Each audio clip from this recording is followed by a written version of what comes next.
We are PhD graduates from University of Calabria, Italy. Me, myself, I am Khushal Das. I am Arijit Dotto. Myself, Dr. Majid Riaz.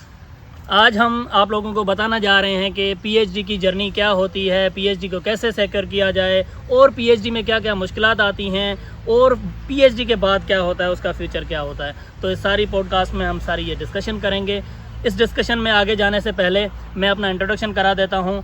मैं खुशाल दास पाकिस्तान से belong करता हूँ, पाकिस्तान के province Sindh से। सिंध में मेरा district है थरपारकर, मैं थरपारकर से बिलोंग करता हूँ। यहाँ पे मैंने आईसीटी में पीएचडी की है, पीएचडी इन कंप्यूटर साइंस। मैं कलकत्ता से हूँ, कलकत्ता जो शहर इंडिया में है, और मैं भी सेम ही पीएचडी के टेन्योर के दौरान खुशल का कॉलीग रहा। तकरीबन हम कुछ काम साथ में भी किए। मेरा भी डिफेंस हुआ 28 मई को, बहुत ज़्यादा पहले नहीं, कुछ महीने भर भी नहीं हुए अभी तक। और मेरा काम था AI applications in renewable energy, और मेरा भी जैसे कि पीएचडी प्रोग्राम वो कंप्यूटर साइंस में ही था। मैं पाकिस्तान से बिलोंग करता हूँ, डिस्ट्रिक्ट मुजफ्फरगढ़, तहसील अलीपुर। मेरा जो पीएचडी था वो brain computing for mental health through AI. ये मेरे कुलीग्स हैं, हमने तकरीबन जो है यहाँ पे 3 साल गुजारे हैं। तो हमने काफ़ी रिसर्च का काम एक साथ किया और काफ़ी सारे एक्सपीरियंसेस एक साथ हमने शेयर किए और काफ़ी सारे हमारे आपस में मेमोरीज़ हैं। तो पीएचडी में हम सब ने आपने मोस्ट कॉमन जो क्वेश्चन हमको सबको सुनने में मिलता है वो ये मिलता है कि पीएचडी क्यों, आपने पीएचडी क्यों किया, आपको किस चीज़ ने इंस्पायर किया कि आप पीएचडी करें। तो डॉक्टर साहब पहले बारी बारी बता दें। डॉक्टर माजिद रियाज की तरफ जाते हैं पहले हम। तो पीएचडी एक कोई रैंडम मूव नहीं था मेरे लिए। मैं जैसे ही कंप्यूटर साइंस बैचलर में मैंने एडमिशन लिया पाकिस्तान में, BZU मुल्तान में, तो तभी से मैंने माइंड बना लिया था कि मैंने अगर कंप्यूटर साइंस में आया हूँ तो इसी को ही आगे एडवांस लेवल पे ही मैंने स्टडी करना है। तो मैं शुरू से ही इंस्पायर्ड था पीएचडी के लिए, अपने बैचलर से लेकर के मास्टर मैंने फिर उसी को लेकर के, क्योंकि माइंड में मेरा पीएचडी का एक था कि मैंने पीएचडी करनी है, लेकिन मेरा एरिया जो है वो अभी डिफाइन नहीं हुआ था। तो मास्टर्स में मैंने थोड़ा बहुत रिसर्च का एक्सपीरियंस किया और उसी को फिर मैंने आगे कंटिन्यू रखने के लिए मैंने पीएचडी के लिए डिफरेंट जो है अपॉर्चुनिटीज़ जो है तलाश करना शुरू की।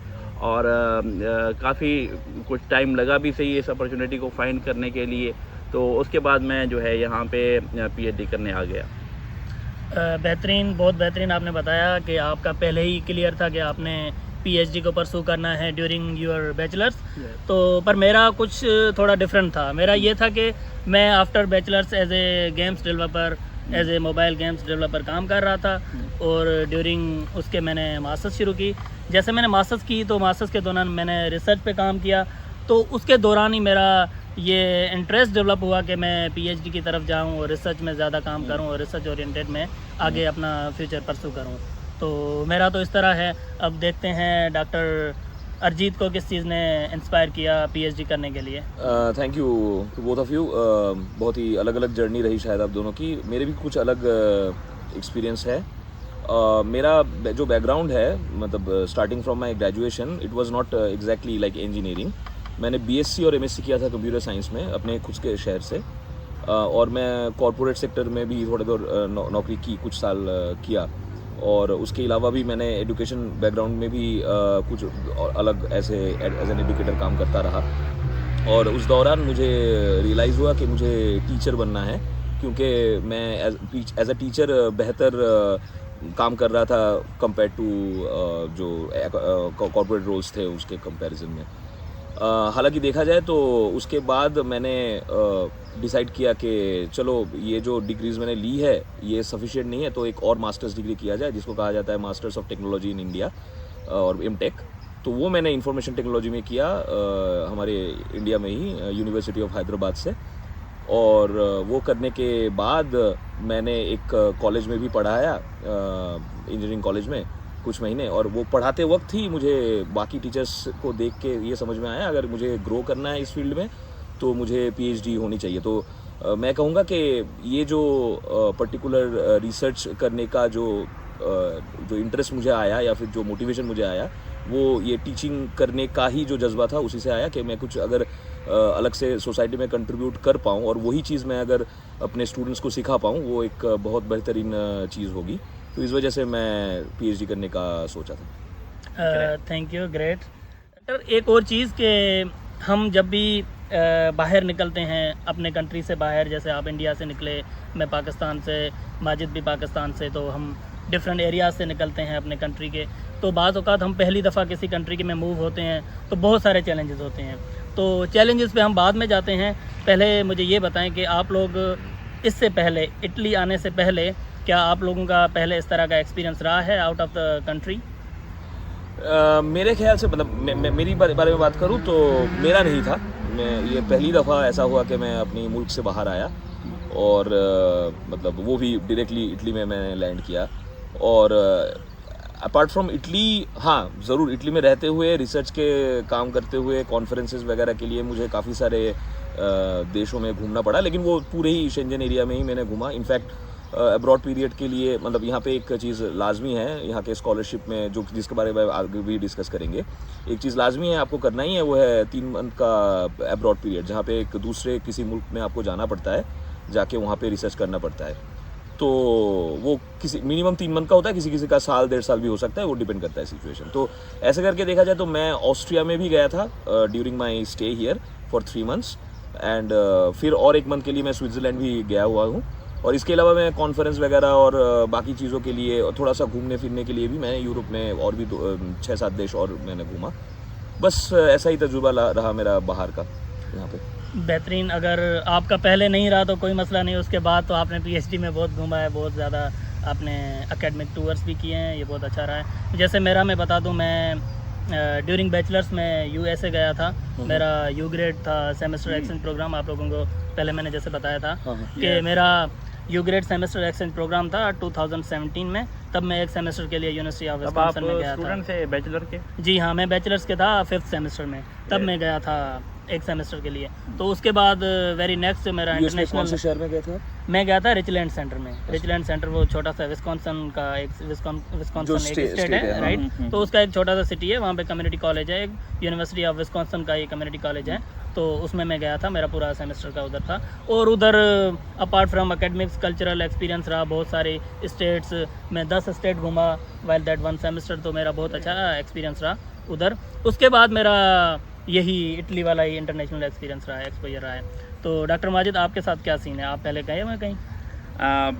मेरा यूरोप आने का फर्स्ट एक्सपीरियंस जो है वो मेरे पीएचडी के साथ ही स्टार्ट हुआ था। तो क्योंकि आप सबको पता है, जब आपको इटली के अलावा भी किसी भी यूरोपियन यूनियन के जो भी कंट्रीज़ हैं, आपको कोई स्कॉलरशिप मिलता है पीएचडी का या मास्टर्स का इवन, तो वो शेंजन वीज़ा होता है। तो वो उसके बेस के ऊपर आप नॉट ओनली होस्ट कंट्री, आप इसके अलावा भी किसी भी कंट्री में ट्रेवल कर सकते हैं। तो ये मेरा फर्स्ट एक्सपीरियंस था 2023 में, जब हमारा एडमिशन हुआ यहाँ पे। तो मैं फ़र्स्ट टाइम इटली में आया। तो यहाँ पे क्योंकि हमारे पीएचडी का एक पार्ट होता है, एक हमारा सेकेंडमेंट पीरियड भी होता है जो आपने आउट ऑफ इटली आपने स्पेंड करना होता है। तो उसके लिए जो है मुझे मैंने जो कंट्री सिलेक्ट किया था वो स्पेन का सिटी जो है वो ग्रेनाडा, यूनिवर्सिटी ऑफ ग्रेनाडा, जो कि बहुत फेमस है और हिस्टोरिकल भी है। तो मैंने वहाँ पे ऑलमोस्ट 6 मंथ गुजारे। वहाँ पे थोड़ा रिसर्च मैंने किया, वहाँ पे कुछ जो है अपने फील्ड के लोगों से और क्रॉस कल्चरल और डिसिप्लिन के लोगों से मिला। और उसके बाद मैं कुछ टाइम के लिए पुर्तगाल के कैपिटल लिस्बन में भी गया, यूनिवर्सिटी ऑफ लिस्बन में। वो भी एक बहुत ही बेहतरीन किस्म की यूनिवर्सिटी है, रिसर्च में बहुत अच्छा काम कर रहे हैं एआई को लेकर। और वहाँ पे मैंने बहुत अच्छा टाइम गुजारा। इसके अलावा जो है मैं कॉन्फ्रेंस वगैरह पे ट्रेनिंगशिप के लिए और समर स्कूल्स वगैरह, वर्कशॉप वगैरह के लिए कुछ और कंट्रीज़ मैंने विज़िट किए। ऑस्ट्रिया हो गया, जिसमें फ्रांस हो गया, जहाँ पे मैंने अपना वर्क प्रेजेंट भी किया। और इसके अलावा घूमने के लिए दोस्तों के साथ जिस तरह ट्रिप वगैरह भी प्लान किए। तो ओवरऑल जो है पीएचडी के साथ मेरा जो ये एक्सपोजर स्टार्ट हुआ, जो पिछले 3 सालों में बहुत ही ज़बरदस्त एक्सपीरियंस रहा डिफरेंट यूरोपियन कंट्रीज़ को विज़िट करने का। बेहतरीन। इससे हमें ये पता लग रहा है कि पीएचडी सिर्फ रिसर्च या लैब में बैठना नहीं होता, उसके साथ आप इंटरनेशनल एक्सपोजर्स करते हैं, आप कॉन्फ्रेंसेस पे जाते हैं, आप डिफरेंट समर स्कूल्स पे जाते हैं, आप डिफरेंट लोगों से मिलते हैं, नेटवर्किंग होती है। तो ये बड़ी चीज़ सीखने की होती है apart from being in lab. जैसे इन दोनों ने बता दिया, दोनों डॉक्टर्स ने, कि इन्होंने कहाँ पे अपना अब्रॉड पीरियड किया। तो मेरा जो अब्रॉड पीरियड था वो कनाडा में था, university Saint Mary's University Canada में हैलिफैक्स में था मेरा अब्रॉड पीरियड 8 मंथ्स का था। 8 मंथ का। ये राइट। तो ये हमारी एक जर्नी रही है। डॉक्टर साहब जो देखने वाले हैं वो ये जानना चाहते होंगे कि हम इधर अपने पैसों पे गए, स्कॉलरशिप पे गए, किस तरह से गए। तो ये सबके माइंड में एक बहुत बड़ा सवाल होगा कि अगर हम जाना चाहते हैं तो कैसे जाएंगे, स्कॉलरशिप का क्या सीन है, इटली में कैसे पीएचडी ली जाए, कैसे अचीव की जाए, सिक्योर की जाए। तो उसके बारे में कोई भी एक बता दे आप दोनों में से, सेम ही चीज़ है। मैं कुछ बताता हूँ, फिर माजिद भी ऐड करेंगे राइट। अगर मैं कुछ छूटता है मुझसे कुछ। तो बात है ये है कि इटली में मतलब सिर्फ इटली में नहीं, पूरी देखा जाए तो पूरी यूरोप में ही यूरोपियन जो कुछ कॉन्टिनेंटल लेवल के कुछ स्कीम्स चलते हैं, उसमें से रिसर्च एंड डेवलपमेंट के लिए फंड एसोसिएट होता है। हमारे केस में नेक्स्ट जेन यू नाम का एक फंड हॉराइजन 2020 स्कीम से निकला था, और उस फंड के लिए यूनिवर्सिटी मतलब ऑफ कैलाब्रिया भी अप्लाई किया था इटली में से, और भी दूसरे यूनिवर्सिटीज़ भी अप्लाई किए थे। पर्सनल केस में यह हुआ था, यहाँ पे council of national Italian research जो ऑर्गेनाइजेशन है वो, और यहाँ का एक इंक्यूबेशन हब है जो यूनिवर्सिटी का बना हुआ, टेक फॉर यू, दोनों ने मिलकर जॉइंट प्रपोजल एक प्रोजेक्ट के लिए उन्होंने प्रपोज किया था, और उसका फंड उनको आया था। और वही सेम जो स्कॉलरशिप स्कीम है जिसका नाम है next generation planning for the next national resilience and recovery, ये है पूरा नाम। तो ये जो स्कीम है, इस स्कीम में जैसे कि मैंने बोला कि ये 2 इंस्टीट्यूट अप्लाई किया था, इसके अलावा भी और भी बहुत सारे इंस्टीट्यूट्स और different research institutes along with university of Calabria apply किया था। और उसका जब नोटिफिकेशन निकला, जिसको इटालियन में बांदो कहते हैं, तो वो नोटिफिकेशन देख के ही हमने सभी अप्लाई किया था। और जब अप्लाई करते हैं हम, वहाँ पे एक एग्जामिनेशन टाइप का होता है। एग्जामिनेशन तो खैर वो एक्चुअली में एक स्क्रीनिंग टाइप का चीज़ होता है, जिसके ज़रिए पहले आपका CV लिया जाता है, और CV में कुछ पॉइंट्स होते हैं, उनमें वो देखा जाता है। और वो देखने के बाद आपकी एक इंटरव्यू होती है। तो दोनों के स्कोर में कुछ, हमारे टाइम पे ये तो 60 टोटल स्कोर एलोकेट हुए थे, दोनों चीज़ मिला के। एक में शायद 40 स्कोर थे, एक में 20 ऐसा कुछ था, मैं अगर गलत नहीं हूँ तो, या फिर 30 ऐसा कुछ था। 24 interview and 44 CV and probably something like that. तो वो मिला के एक लिस्ट बनी थी, और इस लिस्ट में हम सबके, मतलब हम 3 तो थे ही, और भी लोगों के नाम थे, मिला जुला के कुछ 8-10 लोगों का नाम एक साथ था। लेकिन हाँ, ये बात ज़रूर है कि before applying here, fortunately or unfortunately, I contacted the professor under whom that project was. तो उनको कांटेक्ट मैंने कर लिया था, और उनसे मैंने राब्ता कर लिया था, जितने भी चीज़ें बतानी है, जितनी भी चीज़ें हमें जॉइंट प्रोजेक्ट ऐसे सोच के उसको रिस्ट्रक्चर करना है और उसको प्रपोज करना है। तो उसके ज़रिए चीज़ें थोड़ी सी आसान बनी ज़रूर, मैं डिनाई नहीं करूँगा, लेकिन हर किसी का जर्नी सेम नहीं है। ऑफ कोर्स मेरा लिस्ट में नाम आ गया था, शायद 3-4 नंबर भी नाम था मेरा। डॉक्टर माजिद का भी सिलेक्शन हुआ था, लेकिन उनका एक्सपीरियंस थोड़ा सा शायद अलग होगा। मैंने जो कहा, शायद कितना पैसे मिलते हैं, क्या होता है, वो डॉक्टर माजिद। डॉक्टर साहब बिल्कुल सही कह रहे थे आप। हमारा एक्चुअली में इंटरव्यू भी साथ में ही हुआ था। तीनों का ही साथ में थे, हम साथ ही थे। तो लेकिन हम सबका प्रोजेक्ट डिफरेंट था। मेरा जिस तरह के एज IT था प्रोजेक्ट, लेकिन वो मतलब कंटेक्स्ट एक ही था। जो फंडिंग जहाँ से आ रही थी वो ऑलमोस्ट एक ही, मतलब इटालियन मिनिस्ट्री की जो थी। तो वो जो कोविड के बाद इनका कोई प्रोजेक्ट स्टार्ट हुआ था इनकी गवर्नमेंट की तरफ से। तो बाकी जिस तरह इन्होंने बताया कि आप किस तरह विन कर सकते हैं, और आपकी CV के अलावा प्रपोजल वगैरह ये चीज़ें मैटर करती हैं, ऑब्वियसली करती हैं। तो थोड़ा सा ऐड मैं करना चाहूँगा कि अगर आपका थोड़ा बहुत रिसर्च एक्सपीरियंस है तो वो आपको एज ज़रूर देते हैं। Of course. तो बाज़ औक़ात लोग जो है ना, वो जिस तरह हम भी पाकिस्तान में जब थे या अपने कंट्रीज़ में थे, तो ये सोचते थे कि CGPA वगैरह का मतलब कितना रोल होता है। ऑफ कोर्स इट मैटर करती है, मैं ये नहीं कह रहा मैटर नहीं करती, लेकिन आपका अगर एक्सपीरियंस है तो वो आपका एक प्लस पॉइंट जो है, जिस तरह आपने कहा कि 50 मार्क्स चाहिए होते हैं, लेकिन आपका एक कॉन्फ्रेंस पब्लिकेशन भी इवन क्यों नहीं है आपके बैचलर या मास्टर में, तो वो आपके जो है वो एक डिफरेंस डाल सकती है आपके सिलेक्शन में। और हाँ, अगर आपने प्रोजेक्ट देखा, आपको लगा कि मैं इस पे पहले ही इसका हाउ है, नॉलेज है, तो आप प्रोफेसर को पहले रीच करके जो है ना वो अपना डिस्कस कर सकते हैं, अपने इंटरेस्ट उसको मोटिवेशन शो करवा सकते हैं। तो आपके प्रपोजल को जो एक डायरेक्शन मिल जाती है, और आपके सिलेक्शन में बहुत इंफॉर्मेटिव रहता है। वैसे मैं एक सवाल पूछ रहा हूँ कुशल, डॉक्टर माजिद को, आपको दोनों को। ये आप लोगों का भी कोई मतलब CGPA कितना लगभग था? अगर बताना चाहे तो बताएं, इग्नोर भी कर सकते हैं। और आपका कोई पेपर पब्लिश ऑलरेडी हो चुका था या नहीं हो चुका था? डॉक्टर मैं बता देता हूँ, जैसे मेरा पेपर 2 पब्लिश हो चुके थे, पर वो बहुत अच्छे जर्नल्स में नहीं थे, नॉर्मली जर्नल्स थे, Q4 ही थे जर्नल्स दोनों, बट 2 मेरे पेपर पब्लिश हो चुके थे। एक मेरा हुआ था राइट आफ्टर बैचलर्स और एक मेरा पब्लिश हुआ था ड्यूरिंग माई मास्टर्स। ओके। उसके बाद आफ्टर माई मास्टर्स और भी पेपर पब्लिश हुए, बट वो मास्टर्स वाले ही पेपर थे, बट वो आफ्टर गेटिंग PhD वो हुए। But at the time of applying PhD मेरे टोटल 2 पेपर्स थे। ओके। तो इसमें मैं एक चीज़ और ऐड करना चाहूँगा कि बाज़ औक़ात हम देखते हैं कि लोग इसीलिए डिसहार्ट हो जाते हैं कि हमारे पास पेपर नहीं है, रिसर्च एक्सपीरियंस नहीं है, तो हमें PhD नहीं मिल सकती। तो इस तरह से नहीं है। अगर आपके पास CGPA कम है तो आप उसको, आपने ये देखना है कि उसको किस चीज़ से आप कंपनसेट कर सकते हैं।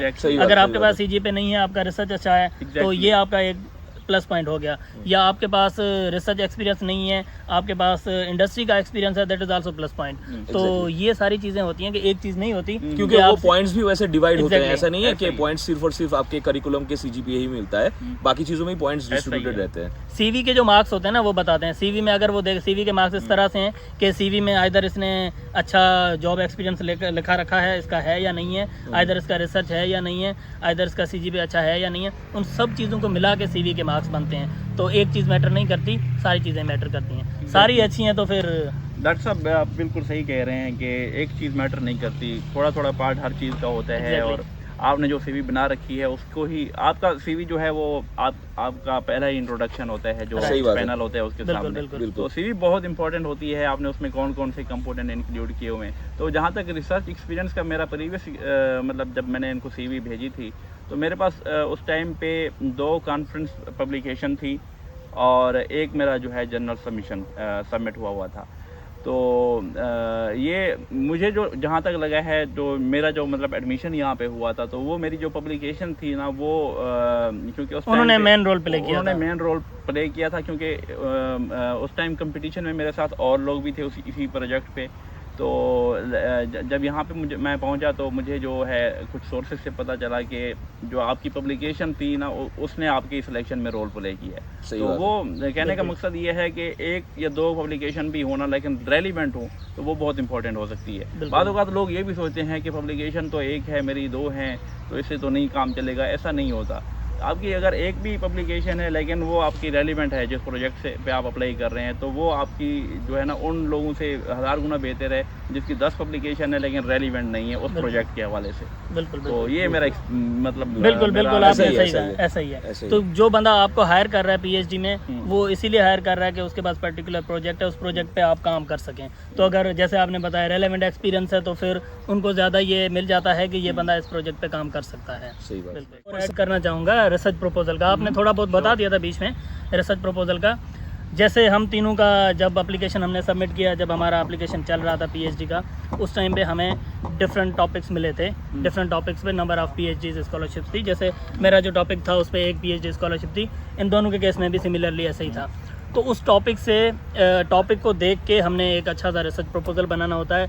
आप गूगल स्कॉलर से, डिफरेंट जगह से आपने रिसर्च पेपर पढ़ने होते हैं और उन सबको माइंड में रखे अपना एक आइडिया बनाना होता है। उस आइडिया के बेस पे आप एक रिसर्च प्रपोजल देते हैं, जिसमें आप एक रिसर्च प्रपोज करते हैं कि जब मैं PhD करूँगा तो ये करूँगा। अब लाजिम नहीं है कि आप उसी पे ही PhD करें। आपका आइडिया, आपका टॉपिक, आपका जो रिसर्च डायरेक्शन है, वो समहाउ चेंज हो सकता है। डिपेंड करता है जो भी फ्यूचर में आपका प्रोफेसर है उसके वर्क पे डिपेंड कर सकता है, या जो आपकी PhD की डिमांड है उस पर डिपेंड कर सकता है। तो डॉक्टर आपने भी देखा होगा, आपने भी देखा है, जैसे आजकल हम डिफरेंट रिसर्च प्रपोजल्स देख रहे होते हैं, न्यू PhDs का या मास्टर्स वाले स्टूडेंट्स का। तो उसमें वो बहुत ज़्यादा ChatGPT का यूज़ कर लेते हैं कि ChatGPT है, आइडिया ChatGPT को दिया, टॉपिक दिया उसको, और ChatGPT ने आपको प्रपोजल बना के दे दिया और आपने सबमिट करा दिया। और वो बाद औक़ात ये भी होता है कि जो ChatGPT से आप बनवा के आते हैं तो रियल टाइम में वो इम्प्लीमेंट ही नहीं हो सकता। एग्जैक्टली बहुत सारे इस तरह के फ्लॉज हमने देखे हैं, जो प्रपोजल बना रहा है वो रिसर्च के बहुत इनिशियल स्टेज पे है, तो वो इस चीज़ को नहीं समझ पाता, इस पेचीदगी को नहीं समझ पाता। पर एक चीज़ सबको जो भी अब अप्लाई करना चाह रहे हैं उन सबको मैं बता दूं, ये चीज़ माइंड में रखें कि अगर आप रिसर्च प्रपोजल जो बना रहे हैं वो ChatGPT से बना रहे हैं, तो आपके साथ 4-5 जो भी एप्लीकेंट हैं वो सारों के पास चैट जीपीटी का एक्सेस है वो सब बना सकते हैं। जी जी जी जब बिल्कुल। सब बना सकते हैं तो आप नया क्या ला रहे हैं, आप नॉवल क्या ला रहे हैं, आपका उसमें इनपुट क्या है, आपकी उसमें नॉवेलिटी क्या है। अगर एक प्रपोजल देख रहा है एक प्रोफेसर, तो चारों के जब चैट जीपीटी वाले हैं तो आपका उसमें ऐसी चीज़ क्या होगी जो आपकी ज़्यादा उभर के सामने आएगी और आपको उसका एज मिलेगा। तो ये चीज़ अपने माइंड में ज़रूर रखनी है। बाकी चैट जीपीटी तो हर कोई यूज़ कर रहा है। जी, जी, एग्जैक्टली बिल्कुल एग्जैक्टली। बिल्कुल, ये बात सही है। और अब हम आगे देखें कि जैसे हम आए, इटली में आए, इस तरह से डिफरेंट लोग जर्मनी जाते हैं, यूरोप के डिफरेंट कंट्रीज़ में जाते हैं। जी, हमने जी। देखा होगा कि हर जगह का, इवन हर सिटी का कल्चर डिफरेंट है, उसकी लैंग्वेज डिफरेंट है, उसके लोगों का बिहेवियर डिफरेंट है, सारी चीज़ें डिफरेंट हैं। तो हम तो लकीली तीनों एक ही जगह पे थे, तो तीनों का ही सम हाउ सेम एक्सपीरियंस रहा है रिलेटेड टू कल्चर। तो कोई भी बता दे, आप बता दें डॉक्टर के इटालियन कल्चर से रिलेटेड आपका क्या पॉइंट ऑफ व्यू है कि आपका इधर कैसा एक्सपीरियंस रहा, आपने कौन से चैलेंजेस फेस किए रिलेटेड टू कल्चर, और अप टू यू नाउ बता जी दें। इसके बारे में तो बात करना शुरू करें तो ख़त्म ही नहीं हो सकता, लेकिन फिर भी मैं कोशिश करूंगा जितना कम में मैं पूरा चीज़ एक्सप्लेन कर पाऊँ। तो जैसे 3 साल पहले, लगभग देखा जाए तो अभी 3 साल ही हो चुके हैं एग्जैक्टली। तो 3 साल पहले जैसे मैंने इटली में इंटर किया, तो एज अ कंट्री इटली में जब इंटर किया, हाँ, जो इमिग्रेशन ऑफिस तक कोई मसला हुआ नहीं, क्योंकि वहाँ तक लोगों को इंग्लिश बहुत सही से आती थी और हमें समझ भी आ रहा था कि क्या बोल रहे हैं, और उस हिसाब से बातें हो भी पा रही थी। फिर मैं रोम से ट्रेन में चढ़ा, चढ़ के एक बस स्टॉप तक आना था। तो उस दौरान भी मैं चला आया, कोई ज़्यादा प्रॉब्लम हुआ नहीं, क्योंकि जहाँ से ट्रेन पकड़ा था वहाँ पे भी लोग इंग्लिश बोल रहे थे। जैसे ही मैं बस स्टॉप पे उतरा और वहाँ से बस पकड़ के जहाँ पे हम है यूनिवर्सिटी ऑफ कैलाब्रिया, वहाँ के आने के लिए बस पकड़ने की कोशिश की, वहाँ पे जैसे ही मैं टिकट खरीदने गया तो पहला चैलेंज लैंग्वेज का स्टार्ट हो गया कि इटली में लोगों को इटालियन में ही बात करना पसंद भी है, और उनको इटालियन भी ज़्यादा आती है कंपेयर टू इंग्लिश। जैसे हमारे मुल्क में भी, जो पाकिस्तान में हो या इंडिया में हो, उर्दू या फिर हिंदी में लोग ज़्यादा कंफर्टेबल ऑफ कोर्स होंगे कंपेयर टू इंग्लिश, लेकिन यहाँ पे लोग कुछ ज़्यादा ही कंफर्टेबल है इटालियन में कंपेयर टू इंग्लिश, क्योंकि यहाँ पे up till graduation they study in, up till two graduation, किसी किसी केस में तो मास्टर्स तक वो लोग इटालियन में ही स्टडी करते हैं। तो ज़रूरी नहीं है कि यहाँ पे लोगों को इंग्लिश बहुत सही से आती हो। तो लैंग्वेज का पहला जो चैलेंज था वो तो वहीं से शुरू हुआ, फिर चलता रहा। हालांकि बीच में मैंने कोशिश की लैंग्वेज सीखने का, थोड़ा बहुत सीख भी लिया, और ये एक बहुत इंपॉर्टेंट चीज़ है लैंग्वेज, जो कि आपको सीखने भी लेना है, क्योंकि कुछ कुछ सिटीज़ ऐसे हैं, छोटे जो शहर होते हैं, जैसे कि जहाँ पे हम हैं, ये कोई बड़ी सिटी जैसे रोम या मिलान नहीं है जहाँ पे लोगों को थोड़ा बहुत इंग्लिश सही से आता है। यहाँ पे बहुत ही मतलब लोकल लोग रहते हैं, नेटिव इटालियंस, जिनको प्रॉपर इटालियन में ही चीज़ें ज़्यादा अच्छे से समझ में आती है। हाँ, यूनिवर्सिटी में जब आप होते हो, प्रोफेसर स्टूडेंट्स, उनको सही से आती है इंग्लिश, क्योंकि उनको ऑफ कोर्स ये इंटरनेशनल प्रोजेक्ट्स और रिसर्च करने हैं, तो वहाँ पे तो इंग्लिश लाजमी चीज़ है। तो Italy as a country is one of the most beautiful country, probably the most beautiful country I've ever seen so far in my life, whatever I have seen so far. तो उसमें Italy सबसे खूबसूरत जगहों में से एक है, और मैं तो कहूँगा सबसे खूबसूरत है।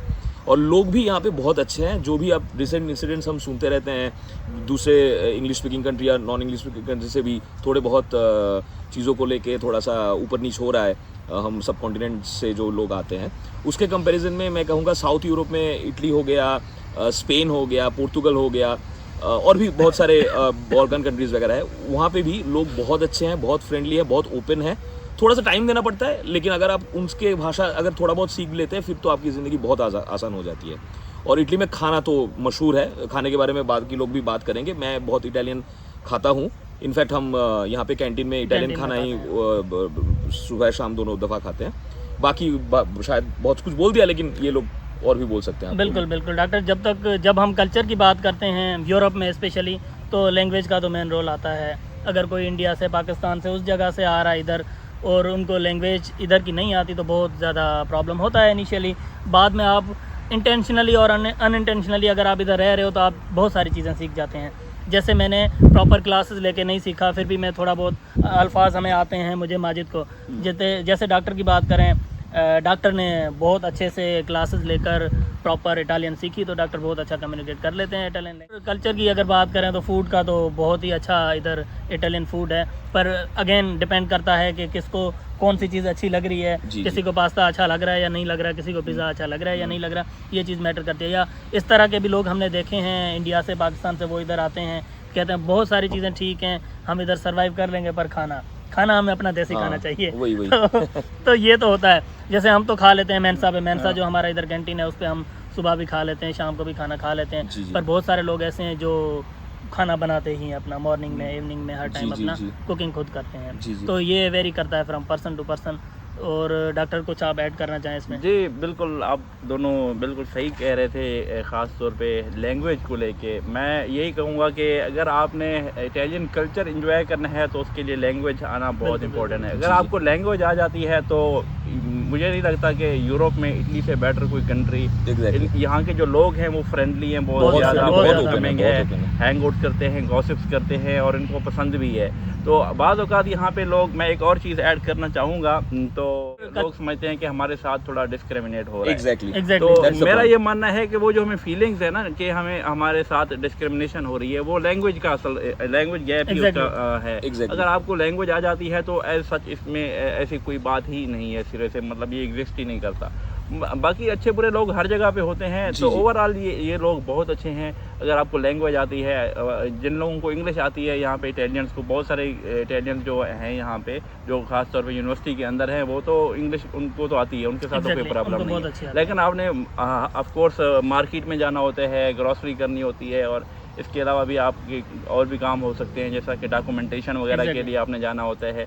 तो उसके लिए आपको बाद औक़ात जो है वो थोड़े मुश्किलात सामने आ सकती हैं, लेकिन आपको थोड़ी बहुत मतलब यहाँ पे रह के इतना तो समझ आ जाती है कि इस जो बात हो रही है तो इसका कंटेक्स्ट क्या है, तो वो थोड़ा आसान रह जाता है। बाकी जहाँ तक आपने खूबसूरती की बात की इटालियंस की, जो यहाँ पे बहुत ज़्यादा मतलब लैंडस्केप है और ग्रीनरी है, यहाँ पे वेदर एरिया भी है, समंदर वगैरह है, यहाँ पे माउंटेन्स हैं, और यहाँ पे अक्सर हम लोग, आपने देखा होगा बाद औक़ात वीडियो में जाते भी हैं हाइकिंग पे।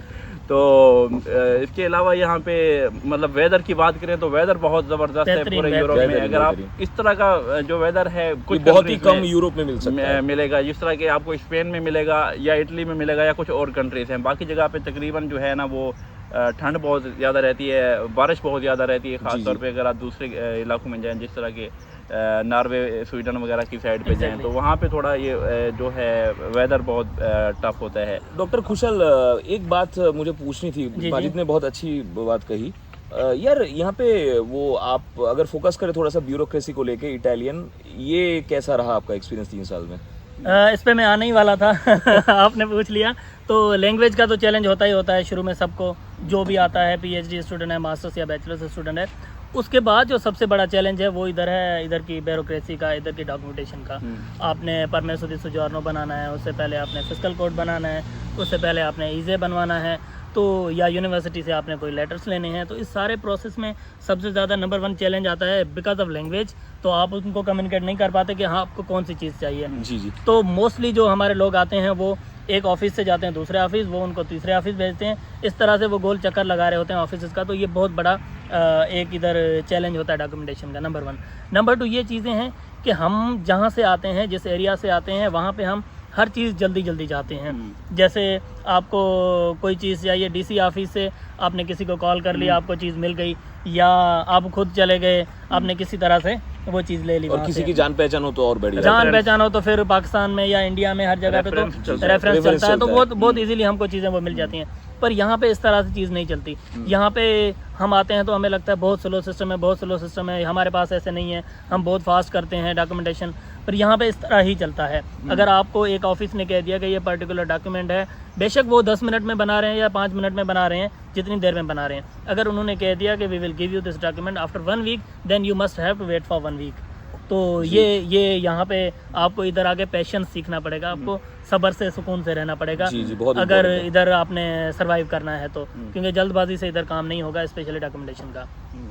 तो यही चैलेंजेस मेनली रहे हैं। मोस्टली सब लोगों को यही चैलेंजेस फेस आते हैं डॉक्टर्स। उसके अलावा एक और अगर हम बात करें, अगर चैलेंजेस की बात करें या टफ मोमेंट्स की बात करें, तो जैसे मास्टर्स का बच्चा होता है तो वो कहता है कोर्सेज पास करना मुश्किल है, फॉर एग्जांपल किसी के लिए मुश्किल होता है, किसी के लिए नहीं भी होता।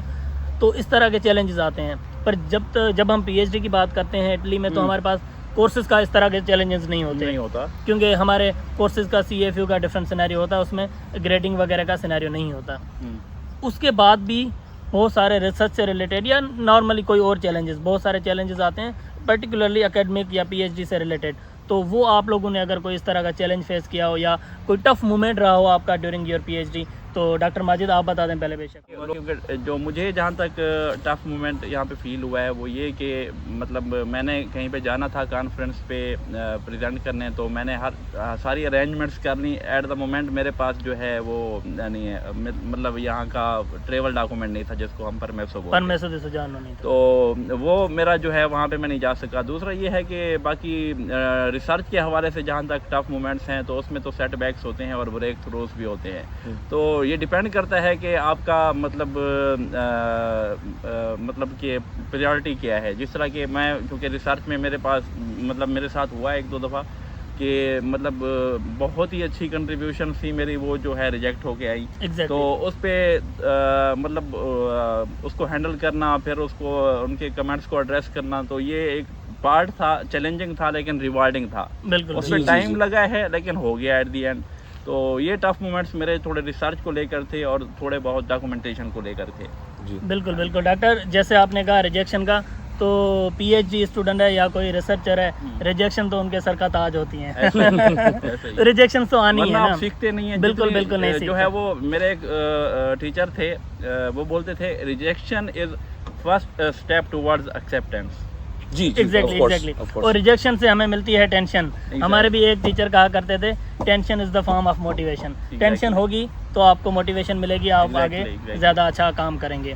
तो ये तो है, ये तो PhD का या रिसर्च का पार्ट है। इस तरह के चैलेंजेस सबको आते हैं रिजेक्शन के। या और एक चीज़ होती है, मोस्टली सब PhD फेस करते हैं कि आप एक काम कर रहे हैं पर्टिकुलर, कोई भी आपको लग रहा होता है सही कर रहा हूँ मैं, आप बहुत उसमें आपका 100% देते हैं, आप घंटे नींद खराब करके रातें लगा के आप उसको काम करते हैं। जब आप अपने प्रोफेसर को पास लेकर जाते हैं तो उसको उठा के वो डस्टबिन में फेंक देते हैं। क्यों? आपको उस टाइम बहुत ही प्यारे प्यारे लफ्ज़ न आ रहे होते हैं आपके जहन और दिमाग में टीचर के लिए, बट आप उसको बर्दाश्त करते हो। विद द टाइम जब आप उस फेज़ से निकलते हो, 1 साल 6 महीने 5 महीने निकलते हैं, वो आपका दोबारा काम होता है, आपकी कोई पब्लिकेशन निकलती है, तब आपको ये रियलाइज़ होता है कि उस टाइम पे मतलब जो टीचर कह रहा था या जो उसने उठा के डस्टबिन में फेंका, तब अगर वो उठा के उस चीज़ को ना फेंकता तो आज मैं वो ना होता जो मैं अभी हूँ, क्योंकि वो आपकी लर्निंग के लिए एक स्टेप होता है। तो ये चैलेंज होता है, सब फेस करते हैं, बट ये पॉजिटिव चैलेंज मैं इसको कह सकता हूँ। बात तो सही है, बात तो कोशिश ना करने से तो नहीं, क्योंकि मैं ये समझता हूँ जो PhD है ना, जो ये एक ट्रेनिंग प्रोसेस है। एग्जैक्टली। तो इसमें हो सकता है आपके पास 3 साल बाद कोई एक्सेप्ट मतलब पेपर ना भी हो, लेकिन आपका ट्रेनिंग इतना हो चुका होता है, मतलब हर लिहाज से, रिसर्च को लेकर और चैलेंज को डील करने, रिजेक्शन को हैंडल करने के हवाले से, और उसको आप रियल लाइफ में इम्प्लीमेंट कर रहे होते हो। तो आप मतलब जहनी तौर पे, मेंटली और फिजिकली इतने इस पे ट्रेन हो चुके होते हो और मजबूत हो चुके होते हो कि आप आने वाले हालात को जो है ना अच्छे से फेस कर सकते हो और रिस्पॉन्ड भी कर सकते हो। जो हुआ कि मेरा जो रिसर्च टॉपिक था वो मेरे लिए थोड़ा सा नया था, क्योंकि मेरा जो बैकग्राउंड है वो थोड़ा सा डिफरेंट था। बिल्कुल। और मुझे लगभग PhD का काफ़ी हिस्सा मुझे सिर्फ काम सीखने में ही देना पड़ा, जो कि जैसे कि डॉक्टर ने बोला कि एक ट्रेनिंग प्रोसेस है, तो मुझे भी बहुत कुछ सीखना पड़ा degree PhD as a topic, उसको जानना और समझना। लेकिन मुझे जो चीज़ों में अच्छी लगी, जो चीज़ और जो चीज़ मेरे तरफ गई और तरफ में नहीं गई, जैसे कि मेरे तरफ में जैसे जो चीज़ें गई, जो भी कॉन्फ्रेंस या फिर जो भी पेपर पब्लिकेशन का सीन है, उसमें मेरे प्रोफेसर्स ने पूरी आज़ादी मुझे दी। कौन से समर स्कूल जाना है, कौन से कॉन्फ्रेंस अटेंड करने हैं, कहाँ पे सिम्पोजियम अटेंड करना है, ऑनलाइन सेमिनार करना है, जो भी करना है, या फिर रिसर्च जर्नल जहाँ पे तुम्हें पेपर पब्लिश करना है वो सिलेक्ट करना, ये सारी चीज़ों में मेरे जो प्रोफेसर थे, क्योंकि उनको भी ये टॉपिक उनके लिए भी नए थे, तो उन्होंने मेरी पूरी मदद की और आज़ादी दी, देखा जाए तो सीखने के लिए और पब्लिश करने के लिए। दूसरी तरफ कुछ चीज़ों को लेके, जैसे कि हमें जब रिसर्च करना पड़ता है उसके लिए कुछ टूल्स, कुछ चीज़ें नेसेसरी चाहिए होती है, उसके बहुत सारे ऑब्लिगेशंस ब्यूरोक्रेटिक तरफ से आ जाता है, जिसके चलते थोड़ी चीज़ें डिले हुई रिसर्च में। लेकिन एंड ऑफ द डे में एक चीज़ लकी रहा कि किसी तरीके से हमने निकाल लिया वो चीज़ और एंड में जाके वो काम हो गया। इसके अलावा रिसर्च में चैलेंज ये रहा कि क्योंकि ये टॉपिक नया था, तो मेरे जान पहचान में मेरे जो कोलीग्स थे उनको इस टॉपिक के बारे में ज़्यादा नॉलेज नहीं थी, तो जो डिस्कशन होता है ना रिसर्च टॉपिक को लेके, जब हम कॉफ़ी वगैरह पीते हैं एक साथ, ब्रेक्स में जाते हैं या फिर लंच पे चलते हैं या फिर कभी कभी डिनर पे भी एक साथ बाहर घूमने चल लेते हैं, तो रिसर्च टॉपिक में जो चैलेंजेस की जो डिस्कशन वो करने की मौका मुझे पर्सनली कम मिली। तो ये थोड़ा सा डिपेंड करता है कि कौन किस टॉपिक में किस प्रोफेसर के अंडर जा रहा है। तो जब आप पीएचडी चूज़ कर रहे हैं ना, किसी भी कंट्री में कहीं पर भी जाए, ये आप इंश्योर करें कि आपको जब पीएचडी लेना है जो टॉपिक, उसमें आपका खुद का तो इंटरेस्ट हो ही, उसके अलावा आपका जो ग्रुप है, रिसर्च ग्रुप है, वहाँ पे जो प्रोफेसर है जो भी है, उनका कितना एक्सपोजर है उन चीज़ों के बारे में और उनका नॉलेज आपके काम में किस तरीके से मदद कर सकता है। ये अगर आपको पता हो तो आपकी पीएचडी जर्नी बहुत ज़्यादा आसान रहेगी। आप प्रिपेयर्ड रहोगे कि क्या होने वाला है आपके साथ, पूरी तरीके से तो नहीं लेकिन काफ़ी हद तक प्रिपेयर रहते हो। तो मेरे ख्याल से ये सारी चीज़ें इंपॉर्टेंट हो जाती है। डॉक्टर, इसमें मैं ऐड करना चाहूँगा कुछ। जैसे आपने बताया कि एक जो रिसर्च हमारा ग्रुप होता है, जैसे आपका था, हमारा डिफरेंट ग्रुप्स थे।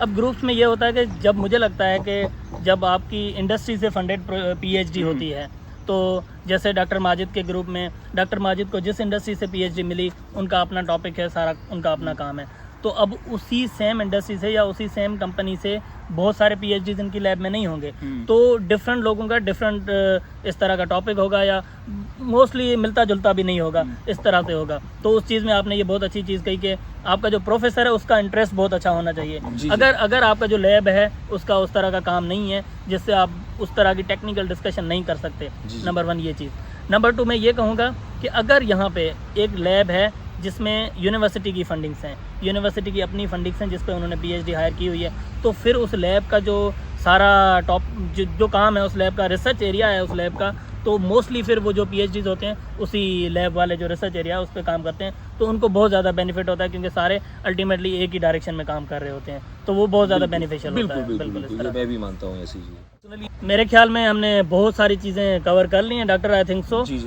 पर एक चीज़ मेरे दिमाग में जो अभी आ रही है कि हमारे दिमाग में होता है ना, डिफरेंट प्रोफेशंस को लेकर, डिफरेंट कामों को लेकर एक बहुत मिसअंडरस्टैंडिंग्स होती हैं जिसको हम गलतफहमी कह सकते हैं, होती हैं। जैसे कोई बंदा XYZ काम कर रहा है, उसको देख के दूसरा बंदा गुजरेगा, कोई ना कोई बात कह के चला जाएगा कि ये काम तो आसान है, ये क्या कर रहे हैं, ये तो हम भी कर सकते हैं। इस तरह गलतफहमियाँ होती हैं डिफरेंट कामों को लेकर हर किसी के माइंड में। तो मेरे ख्याल में पीएचडी को लेकर तो बहुत ही ज़्यादा है लोगों के माइंड में गलतफहमियाँ कि पीएचडी स्पेशली हमारे मुल्कों में, जहाँ एग्जैक्टली यहाँ पे कम है, ये मैंने बहुत नोट किया है। बिल्कुल सही कहा आपने। हमारे मुल्कों में, पाकिस्तान, इंडिया, बांग्लादेश में, सब कॉन्टिनेंट में बहुत ज़्यादा गलतफहमियाँ हैं पीएचडी को लेकर। तो आपको क्या लगता है, कौन सी ऐसी कोई 1-2 गलतफहमी है जो आप लोगों को बताना चाहोगे कि ये जो गलतफहमी आपको लग रही है ये गलतफहमी ही है, ये एक्चुअल फैक्ट नहीं है? कुछ आप बता दें, कुछ डॉक्टर बता दें। ठीक है डॉक्टर, नहीं आप शुरू करें, कोई मसला नहीं। तो पीएचडी को लेकर के जैसा कि डॉक्टर खुशहाल बता रहा था कि गलतफहमियां लोगों में पाई जाती हैं, ज़रूर पाई जाती हैं। जब हम पीएचडी नहीं कर रहे थे तो तब भी हम उस तरह की गलतफहमी का कुछ शिकार थे, हमारे खुद के दिमाग में थी बहुत ज़्यादा।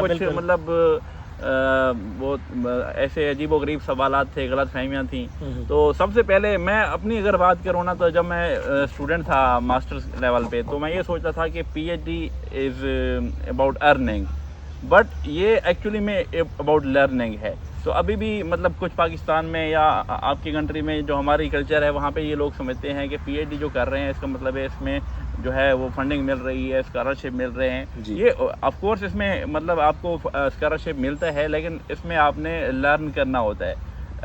तो अगर आप सिर्फ अर्निंग को ही मतलब माइंड में रख के आते हैं तो आपका लर्निंग वाला जो है ना एस्पेक्ट कहीं ना कहीं पीछे रह जाता है। एग्जैक्टली, बिल्कुल। बहुत अच्छी बात की डॉक्टर आपने कि अगर पीएचडी में आप आ रहे हैं ना, तो ये चीज़ सोच के ना आए कि पीएचडी में जाके एक जैसे हम कोई काम करते हैं, जैसे हम किसी शॉप पे काम करते हैं या किसी कंपनी में किसी जगह पे 9 to 5 काम करते हैं, इस तरह है पीएचडी, और हम 9 to 5 काम करेंगे और हमें पैसे मिलेंगे।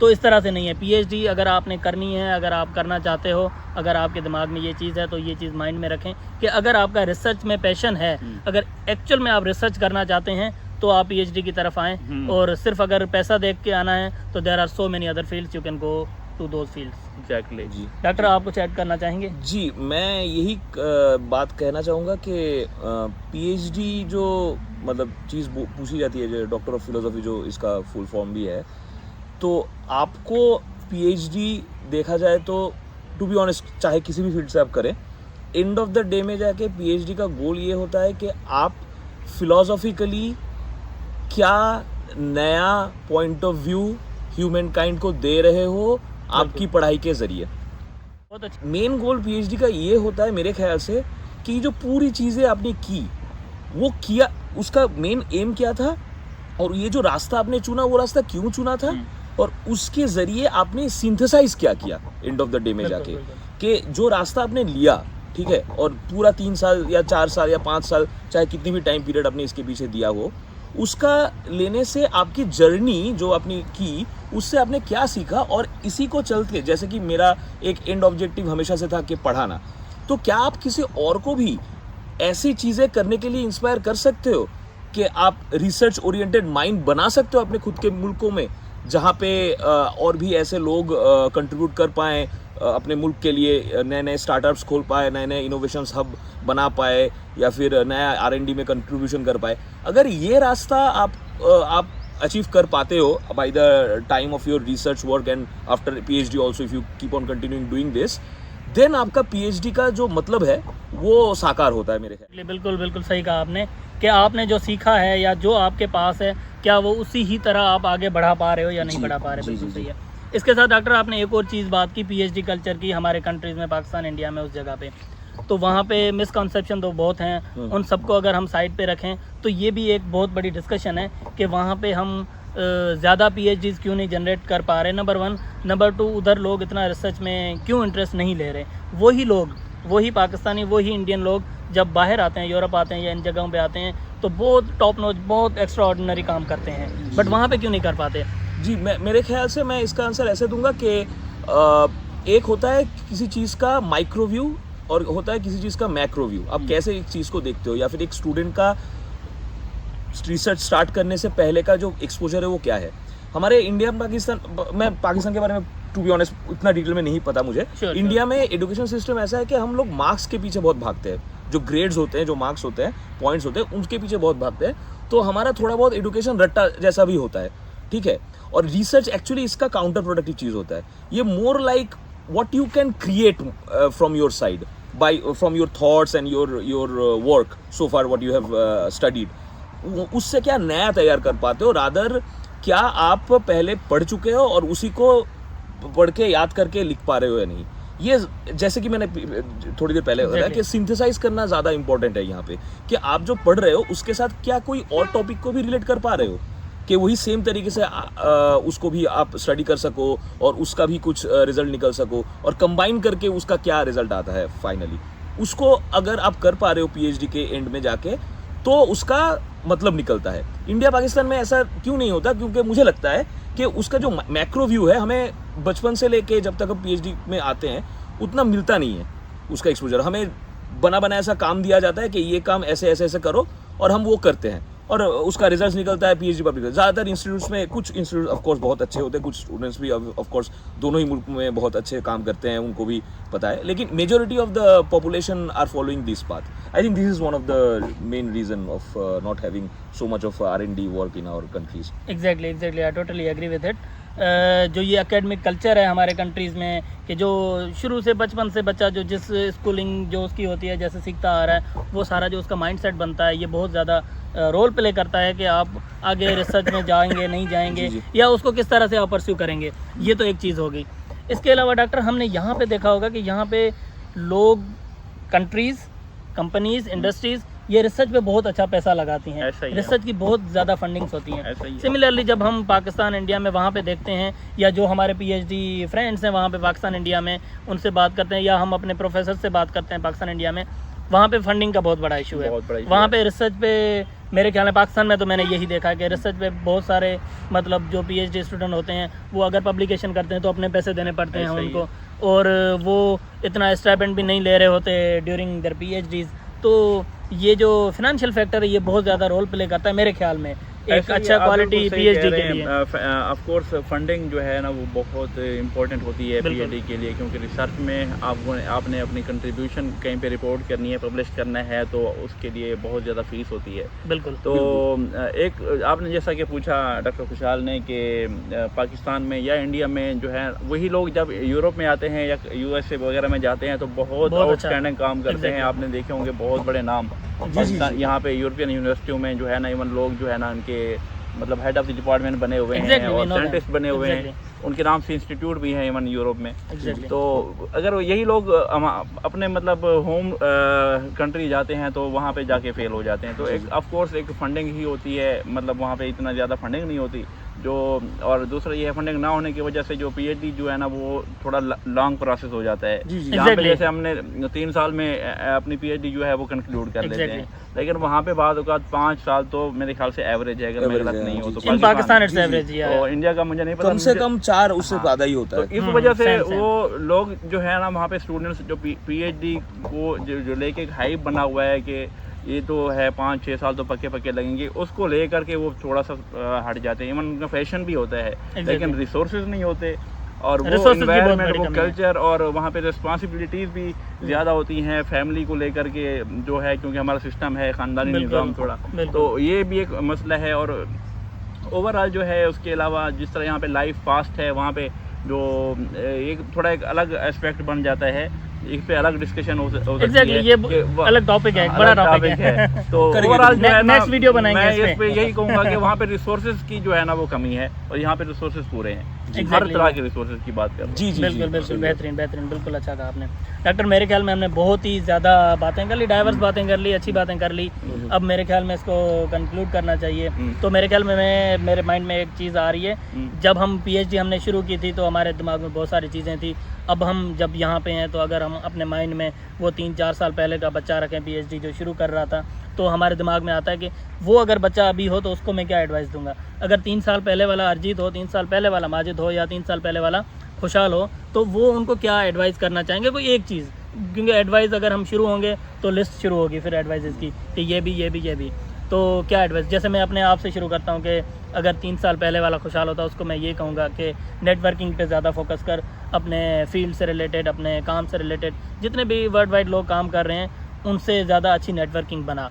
तो मैं तो ये एडवाइस देना चाहूँगा, आप बताएं अपने बारे में। मैं सिर्फ एक ही चीज़ कहूँगा जो मुझे पीएचडी के दौरान मैंने खुद मिस भी की, और अभी भी मैं कोशिश कर रहा हूँ कि वही चीज़ आ जाए, क्योंकि मुझे लगता है बाकी सारे कंपोनेंट से सबसे ज़्यादा इम्पोर्टेंट चीज़ वो है कि it is not the most important thing to be a genius to start a PhD, or you are not supposed to be a extremely hardworking person, Right. but rather being a consistent person yeah. is more important Yes. than anything else.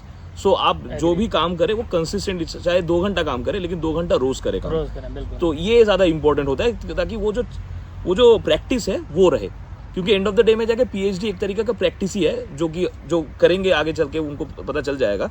तो वो practice रहना चाहिए, सोचने का, लिखने का, पढ़ने का, यही चीज़ है एंड ऑफ द डे में पीएचडी।